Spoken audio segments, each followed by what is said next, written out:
qui m'a amené vraiment à travailler avec les Premières Nations, les Inuits et les Métis. C'est comme si la vie m'avait mené là naturellement.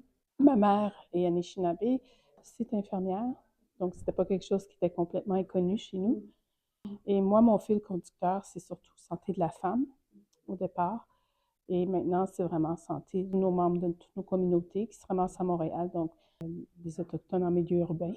Il y a plusieurs populations différentes, dont une qui est pas mal visible, que les gens de Montréal pourraient vous dire, c'est les Autochtones qui sont en situation d'itinérance et qui ont des troubles de consommation. Donc, c'est ces patients-là, souvent, que moi, je vais voir. Moi, je ne demande aucune carte d'identité, RAMQ ou carte de statut. C'est sans rendez-vous. On fait de la télémédecine aussi avec des spécialistes du CHUM qui rencontrent nos patients directement dans la clinique, donc dans un milieu culturellement sécuritaire. Souvent, les patients refusent d'aller en hôpital. De toute façon, avec les expériences passées, les traumas passés, avec toutes les histoires dont on entend, Joyce Echaquan, c'est pas une exception, là, c'est quelque chose qu'on entend tout le temps.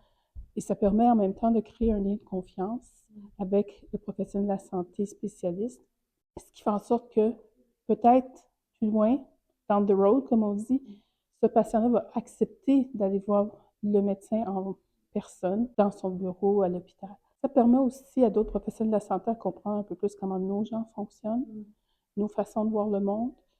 Et je travaille aussi de près avec des amis qui peuvent faire des suivis avec des patients avec moi. Donc, l'idée, c'est de conjuguer les savoirs occidentaux avec les savoirs traditionnels.